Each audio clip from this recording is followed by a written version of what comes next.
கடாயில தேவையான அளவுக்கு நல்லெண்ணெய் விட்டு நல்லெண்ணெய் சூடானதுக்கு அப்புறம் கடுகு, உளுத்தம் பருப்பு, கடலை பருப்பு சேர்த்திருந்தா அதுவும் போட்டுக்கலாம். ஸோ இது வெடிச்சதுக்கு அப்புறம் நம்ம கொஞ்சம் வரமிளகாய் அண்ட் கருவேப்பிலையை போட்டோம். இதெல்லாம் வெடிச்சதுக்கு அப்புறம் அந்த புளி கரைசலை ஆட் பண்ணிட்டு அது கூட உப்பு தேவையான அளவுக்கு, மஞ்சள் தூள், பெருங்காயம் இது மூணுத்தையும் சேர்த்து நல்லா மிக்ஸ் பண்ணிட்டு அந்த புளி கொஞ்சம் பச்சை வாசனை போறதுக்கு ஒரு 1 or 2 minutes விட்டுட்டு அவ்வளோ ஆட் பண்ணிட்டு உப்பை சரி பார்த்துட்டு நல்லா சிம்ல வச்சு மூடி வச்சிடணும். அப்பப்போ கிளறணும். அப்படி கிளறும் போது என்ன ஆகும்னா அந்த அவுள் சாஃப்டானது மட்டும் இல்லாம அதோட டெக்ஸ்சரும் மாறி கிட்டத்தட்ட ஒரு ரைஸ் மாதிரி ஆயிடும்.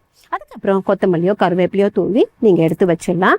அண்ட் இதுக்கு நம்ம ஒரு சூப்பரான புதினா சட்னி பண்றோம்னு சொல்லியிருந்தோம். ஸோ சட்னிக்கு என்ன பண்ணோம் அப்படின்னா ஜார்ல தேவையான அளவுக்கு புதினா, தேவையான அளவுக்கு மிளகாய், தேவையான அளவுக்கு உடச்சக்கல்ல அண்ட் தேவையான அளவுக்கு தேங்காய், உப்பு இது எல்லாத்தையும் போட்டு நல்லா ஃபைனா பிளெண்ட் பண்ணிட்டு அதுக்கு தாளிப்புக்கு என்னென்ன ஆட் பண்ணோம் அப்படின்னு பார்த்தீங்கன்னா ஒரு பேன்ல தேவையான அளவுக்கு நல்லெண்ணெய் விட்டு நல்லெண்ணெய் சூடானதும் அதுல கொஞ்சம் கடுகு, உளுத்தம் பருப்பு அண்ட் வரமிளகாய் இது மூணுத்தையும் போட்டு நல்லா பொரிஞ்ச உடனே இந்த சட்னியில நம்ம போட்டு வச்சிடணும்.